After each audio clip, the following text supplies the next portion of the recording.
Hello, good morning. Good morning. Welcome sa ating Lord's Day Worship Service. Request ko po na tayo po tayong lahat.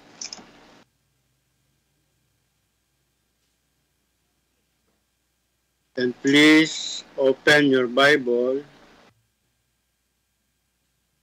sa 2 Corinthians 5:9.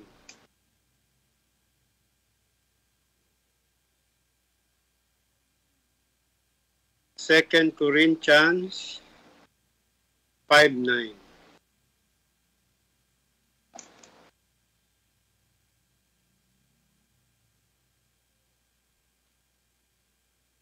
Okay po. 2 Corinthians chapter 5 verse 9. Sige po. Sabay-sabay tayong magbasa. 9. Kaya't maging nasa tahanan o malayo sa tahanan, ang aming mithiin ay ang bigyan siya ng kasiyahan. Manalangin tayo. Okay, let us pray. Ama namin na nasa langit, Lord, salamat sa umagang ito. Salamat sa pagkakataon na kapag-aral, magbulay-bulay sa iyong salita. Sabi mo nga sa 1 John 4:19 na kami ay umiibig sapagkat ikaw ang unang umibig sa amin. Panginoon, salamat sa iyong dakilang pag-ibig. Dahil diyan, kami ay nabuhay. Kami ay nakakita, nakarinig, at nagkaroon ng kakayahan upang maniwala, manampalataya. Nakita namin kung gaano namin kailangan ang isang tagapagligtas. Panginoon, saan man kami naroroon, nasa tahanan o malayo sa tahanan, ang tanging mithiin namin ay bigyan ka ng kasiyahan. Lord, nagkaroon kami ng puso na humahanap at nais alamin ang iyong kalooban. At higit sa lahat ay sumunod sa iyong kalooban. Salamat, Panginoon, sa iyong dakilang pag-ibig. Salamat. Ito ang aming panalangin sa ngalan ni Jesus. Amen. Okay, patuloy tayo sa pagbabasa sa Lumang Tipan. I-open nyo ang inyong mga Bible sa mga awit. Mga awit, chapter 62,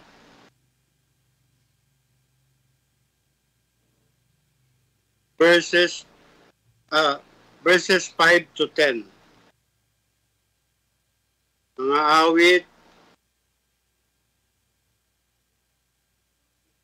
chapter 62, verses 5 to 10. Okay na po? O sige. 5. Sa Diyos lamang naghihintay ng tahimik ang aking kaluluwa. sapagkat ang aking pag-asa ay mula sa Kanya. Siya lamang ang aking malaking bato at aking kaligtasan. Ang aking muog, hindi ako mayayanig. Nasa Diyos ang aking kaligtasan at aking karangalan. Ang aking makapangyarihang bato, ang Diyos ang aking kanlungan. Magtiwala kayo sa Kanya sa lahat ng panahon o bayan. Ibuhos ninyo ang inyong puso sa Kanyang harapan. Para sa atin, ang Diyos ay kanlungan. Sela. Tunay na walang kabuluhan ang mga taong may mababang kalagayan. Ang mga taong may mataas na kalagayan ay kasinungalingan. Sumasampa sila sa mga timbangan. Silang magkakasama ay higit na magaan kaysa hininga. Sa pangingikil ay huwag kang magtiwala. Sa walang kabuluhang pagnanakaw ay huwag kang umasa. Kung ang mga kayamanan ay lumago, huwag ninyong ilagak doon ang inyong puso. So, sa bagong tipan, i-open nyo ang iyong mga Bible sa 1 Corinthians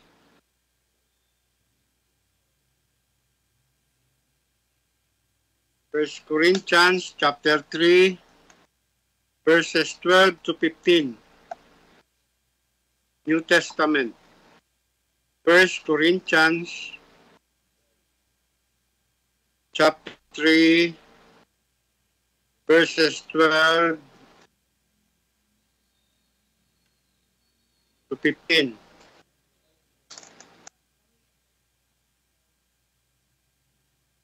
First Corinthians chapter 3, verse 12 to 15. Sige po. 12. Subalit, kung ang sino man ay magtatayo sa ibabaw ng saligang ito ng ginto, pilak, mahalagang bato, kahoy, dayami, pinaggapasan, ang gawa ng bawat isa ay mahahayag. Sapagkat ang araw ang magbubunyag nito, sapagkat ito ay mahahayag sa pamamagitan ng apoy, at ang apoy ang susubok kung anong uri ng gawain ang ginawa ng bawat isa. Kung ang gawa ng sino mang tao na kanyang itinayo sa ibabaw ay manatili, siya ay tatanggap ng gantimpala. Kung ang gawa ng sino mang tao ay matupok, siya ay malulugi, bagaman siya ay maliligtas, ngunit tanging sa pamamagitan ng apoy. Salamat sa kanyang mga salita. Manatili lamang po sa pagkakatayo at dumako tayo sa pag-awit ng mga himno. Good morning.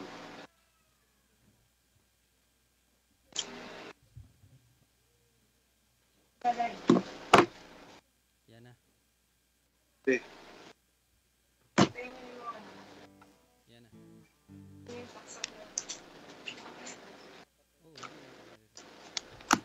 Sige po. So, sa ating pong pag-awit, may ibibigay po na mga hymnal books. So, ito na po yung gagamitin natin. At pakiingatan lang po ninyo, wag po ninyong dumihan at wag po nating lukutin. So, hawakan po natin siya ng maayos, no? Kasi gagamitin natin siya repeatedly. Okay? So, para sabay-sabay na po tayong lahat.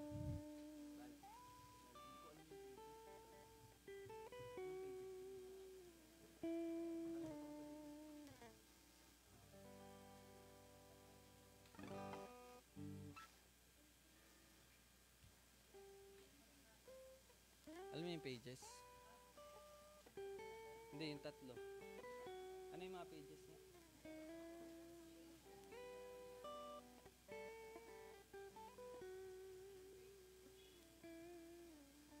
Anong page siya? Ano yung mga... Yung one thing, anong page? Hanapin nyo na yung page yung tatlo. Okay po. Okay, punta po tayo sa page 11. Ang ating unang awitin ay page 11. Ang title po ay One Thing. Yung next song, i-ready mo na. Sige po. Kung tayo po handa na. 1, 2, 1, 2, 3, go.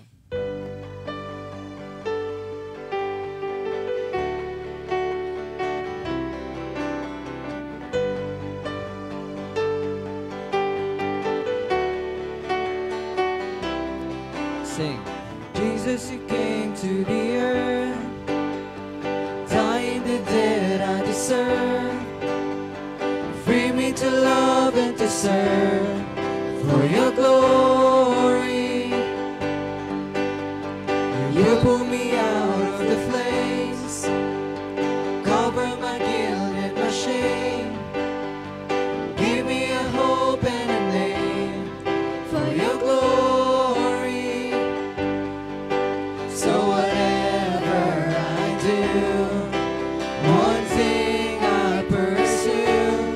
I want to please you, oh God, in all of my days. Your mercy has gone, and now I can see. I want to please you, oh God, in all of my ways. No matter the cost, I want to please you.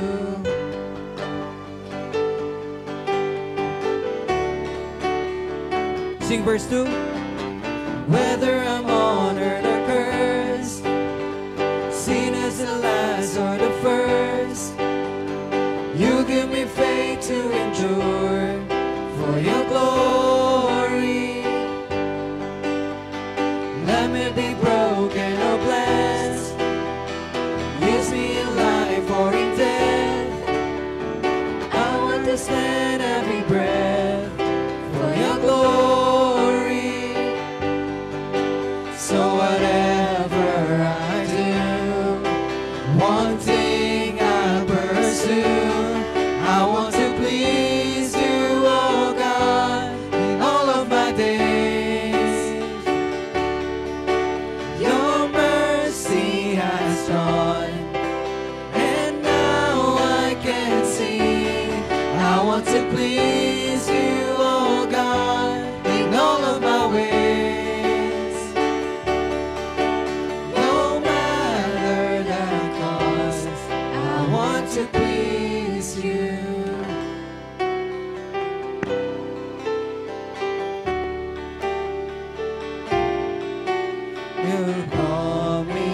You owe me, the love you have shown me has captured my heart and devotion. My life has been paid for.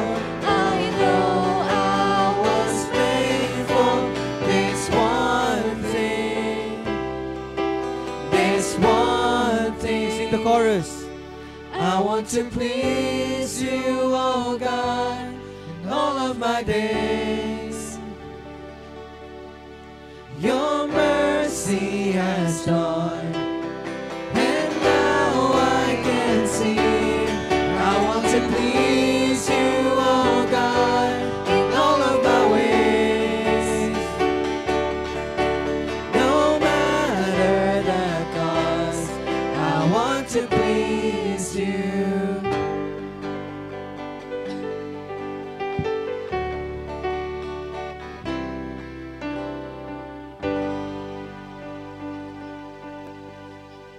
Sa pangalawang kanta po, tayo dumako sa page 15.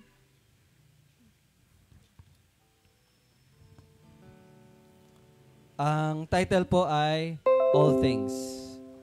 Page 15, all things.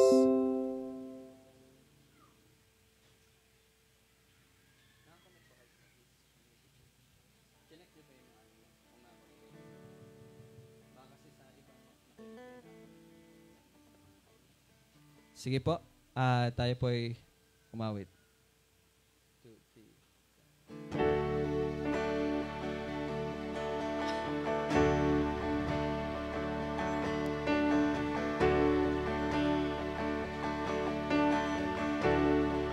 Let's sing. When my heart is cold and lifeless, and I wandered in my blindness, you pursued me.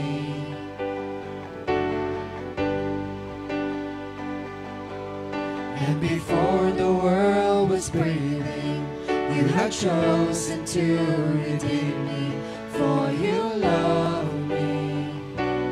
Lord, you love me.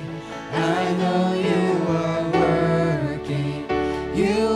working all things for your glory and my good.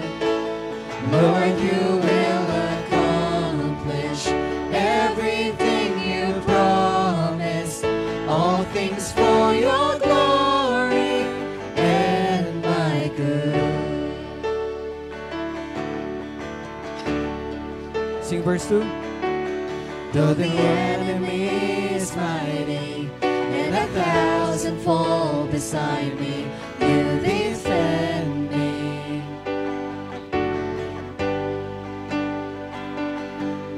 When the wilderness seems endless, and I feel the weight of darkness, you are with me. You are with me. I know you are working.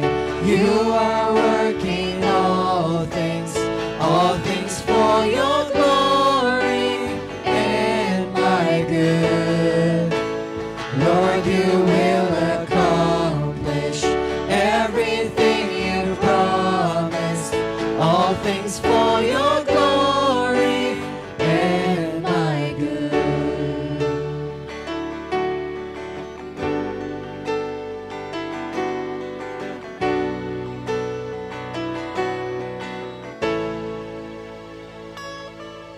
To the day you come in power, or I reach my final hour, you will keep me. You're the author of my story. You are faithful, you are for me. I will praise you. I will praise you. I know you are working. You are working all things for your glory and my good. Lord, you will accomplish everything you promised, all things for your glory and my good. All things for your glory and my good.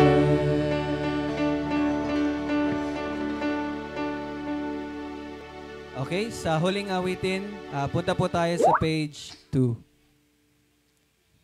Page 2. Ang title po ay Yet Not I, But Through Christ in Me.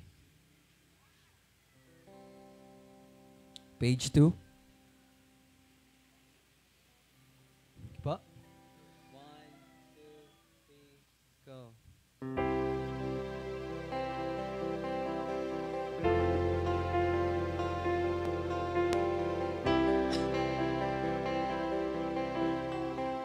Let's sing verse 1. What gift of grace is Jesus my Redeemer? There is no more for heaven now to give. He is my joy, my righteousness and freedom, my steadfast love, my deep and boundless peace. To this I hope. is only Jesus. For my life is wholly bound to His. Oh, how strange and divine, I can sing, all is mine, yet not I, but through Christ in me.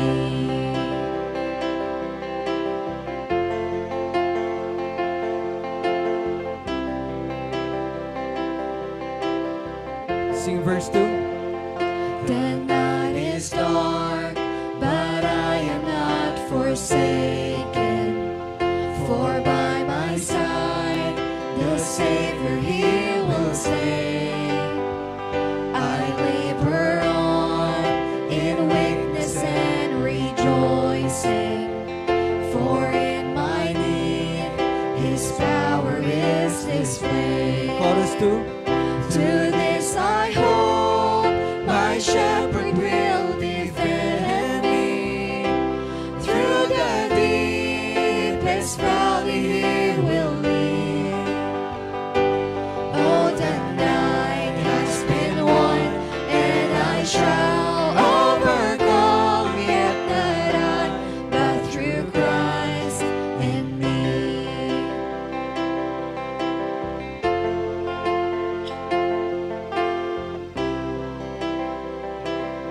Sing verse 3. No fate I dread, I know I am forgiven. The future sure, the price it has been paid. For Jesus bled and suffered for my pardon, and He was raised to overthrow the grave. To this I hold, my sin has been defeated. Jesus now and ever is my plea. Oh, the chains are released, I can sing, I am free, yet not I, but through Christ in me.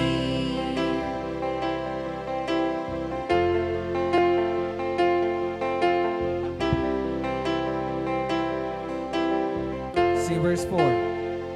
With every breath, I long to follow Jesus, for He has said that He will bring me home.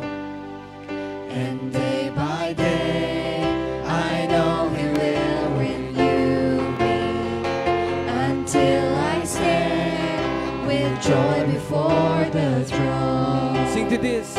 To this I hold, my hope is only Jesus. All the glory evermore to Him. When the race is complete, still my lips shall repeat, yet not I, but through Christ in me. To this I hold, my hope is only Jesus. All the glory evermore to Him. When the race is complete, still my lips shall repeat, yet not I, but through Christ in me. Sing the tag. When the race is complete, still my lips shall repeat, yet not I, but through Christ in me.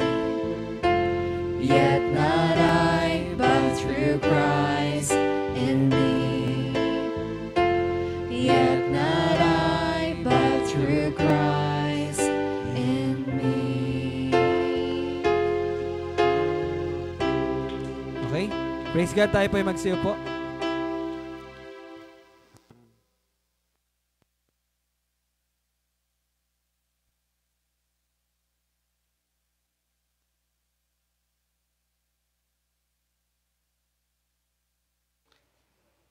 As.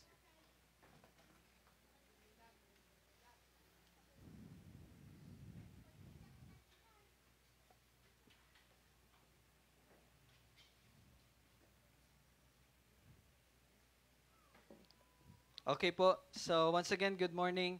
And sa atin po pagpapatuloy sa ating bibigay ng handog sa ating Panginoon, ah, pwede na po natin ibigay yung ating mga kaloob, no? So meron pong box dyan sa likod.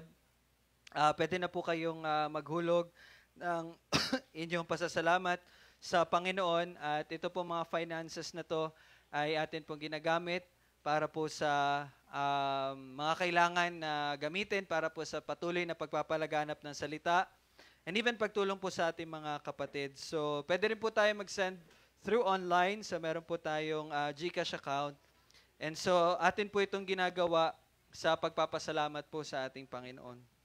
So, tayo po ay manalangin para magpasalamat. Salamat po, O Diyos, aming Panginoon, na siyang nagkaloob sa amin ng bawat bagay naming pangailangan at higit sa lahat ay ang kaligtasan. Salamat, Panginoon, sa pagliligtas mo. Salamat, Panginoon, sa iyong biyaya at hindi lang doon dahil pati po dito sa aming buhay dito sa mundong ito, ikaw ang siyang nagbibigay at tutustos na aming mga pangailangan. Kami nagpapasalamat, Lord, sa kawalan at sa abudansya. Maraming salamat, Panginoon, dahil meron kang purpose kung ano man ang pinagdadaanan ng bawat isa. At ang puso na lubos na nagpapasalamat ay higit na katanggap-tanggap dahil ito'y puso na nakakaunawa na ikaw ang may hawak at kontrol mo ang lahat, Panginoon. And so, kami man ay dumadaan sa hirap or sa ginhawa, kami ay magpapasalamat sa iyo, Panginoon. Salamat, O Diyos, sa lahat ng ito. Taming panalangin sa pangalan ni Jesus. Amen. Okay. So, once again, good morning and welcome po sa His Community Church. And we praise God, no, for this wonderful morning kagabi. Ay kahapon, grabe yung ulan, no? And so ngayon medyo umaraw siya. So we praise God kasi magiging madali sa akin din na magsalita. Hindi ko kailangan sumigaw para lang marinig ng bawat isa. And so welcome po natin ng bawat isa. Happy Lord's Day. Pakigreet po ninyo yung mga kapatid katabi. Welcome po pala kay Ate Vivian at sa kanyang napaka-cute at napaka-energetic na apo, no? Si Allison. So, kanina habang umaawit tayo, siya ay sumasayaw. So, napaka-cute tingnan na meron po tayong mga kabataan na ganyan kaliksi, no? And so, yun, kaya mahalaga din talaga na ma-train sila sa maayos. Pag sinabi nating maayos, bata pa lang ay ma-train na natin sila sa salita ng Panginoon.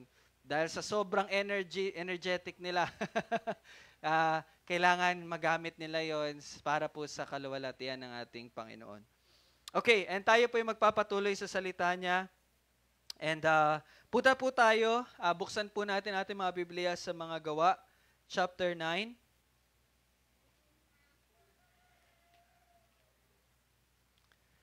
Mga Gawa, chapter 9, magpapatuloy po tayo sa verse 10.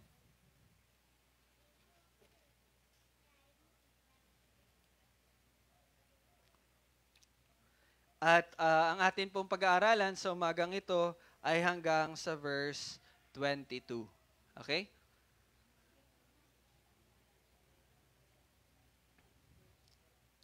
Okay, Acts or mga Gawa, chapter 9, verse 10 hanggang 22. Now, bago po natin siya basahin, so magkakaroon lang po tayo ng short na review, no, sa atin pong napag-aralan nung nakaraang linggo.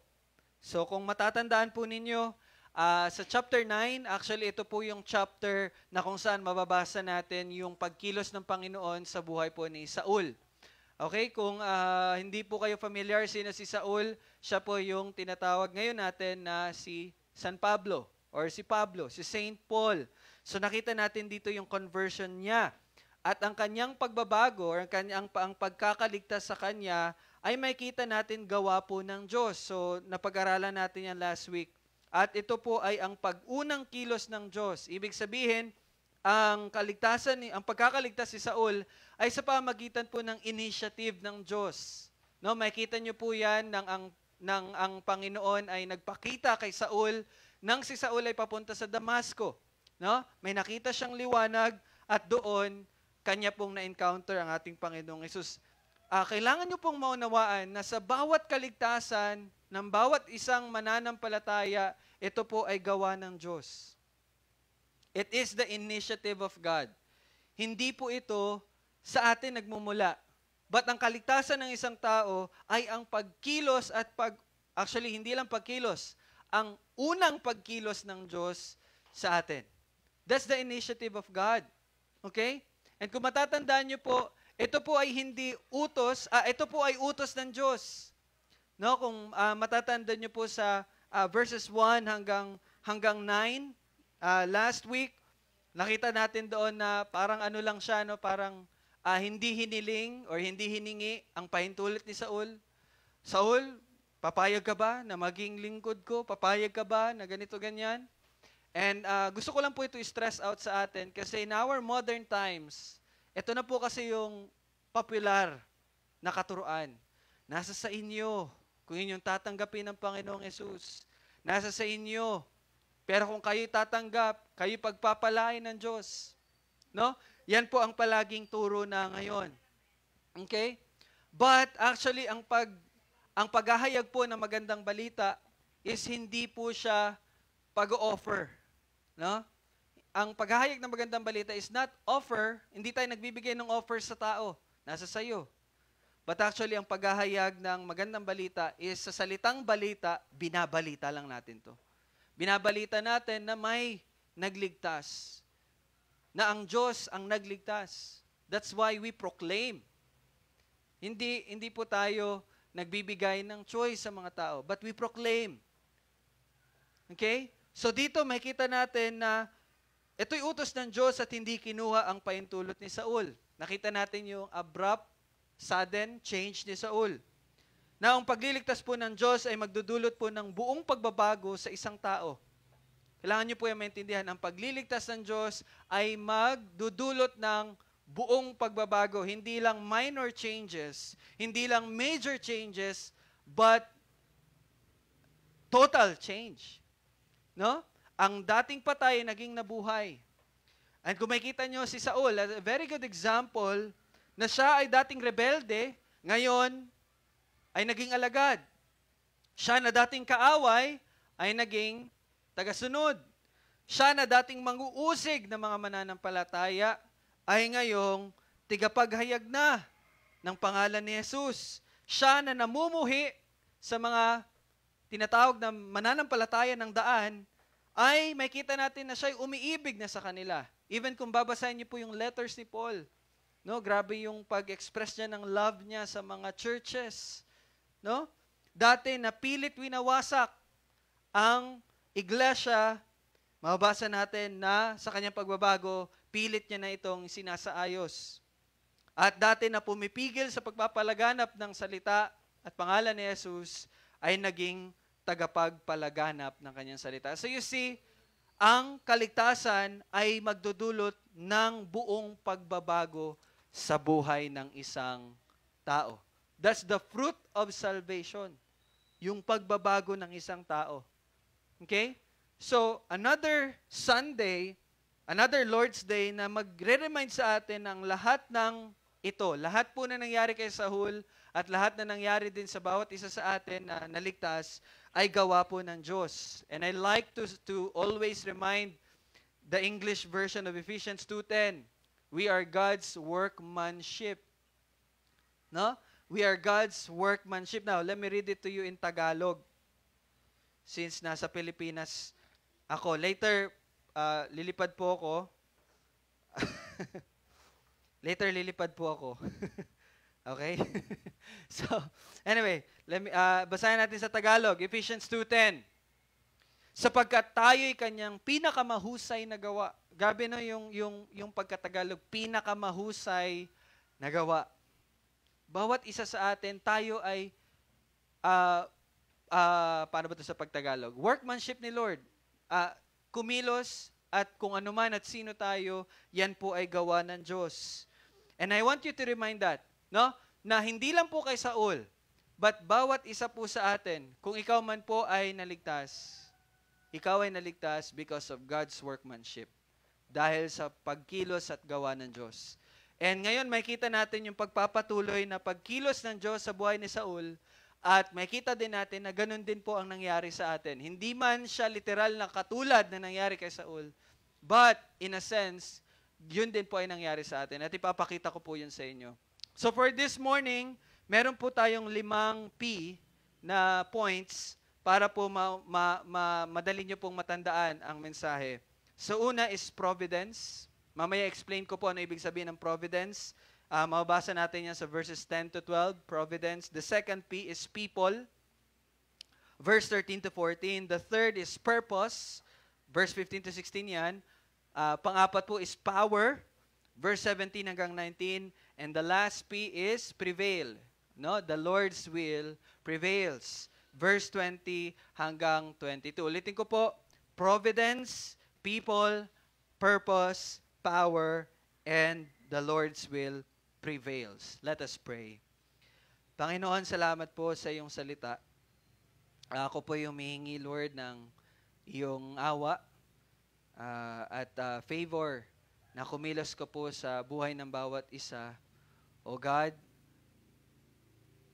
tunay nga ng iyong salita ay isang kaligayahan, isang kasabikan, at isang bagay na tinitreasure ng isang taong binuhay mo, O Diyos. Lord, I pray na ito ay tunay na mangyari at nangyayari sa buhay ng bawat isa. Na Lord, as what you have reminded us in the book of James, na hindi lamang po kami maging tagapagkinig, na sandali ay tumitingin sa salamin at pagkatapos ay umaalis, nakakalimutan kung sino na kami. Na Lord, I pray na hindi po mangyari na pag-alis ng bawat isa at pagkatapos ng ito ay parang wala lang ang iyong salita. But Lord, indeed, you are powerful and ang iyong salita ay tunay na mangyayari sa buhay ng iyong mga niligtas. Salamat sa pagtuturo mo na gagawin sa pamagitan ng banal na Espiritu. Daming panalangin sa pangalan ni Jesus. Amen.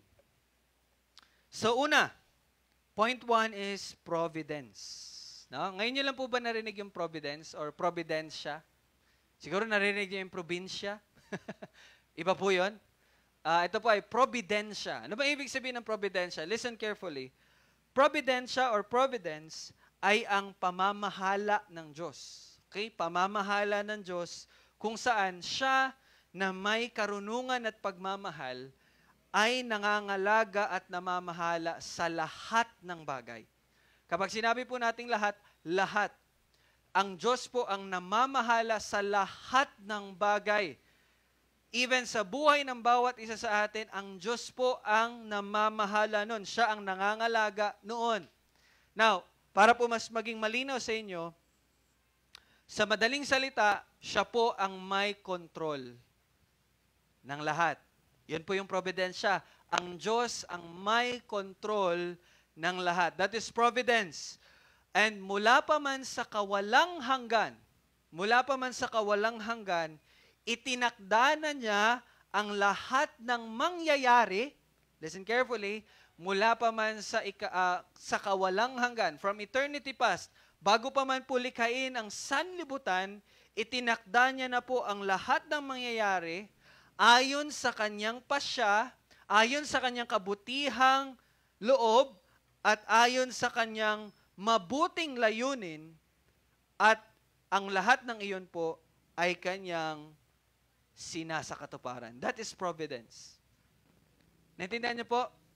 Ibig sabihin, kung ano man ang nangyayari, yan po ay tinalaganan ng Panginoon, at yun po ang providensya ng Panginoon. That's God's providence.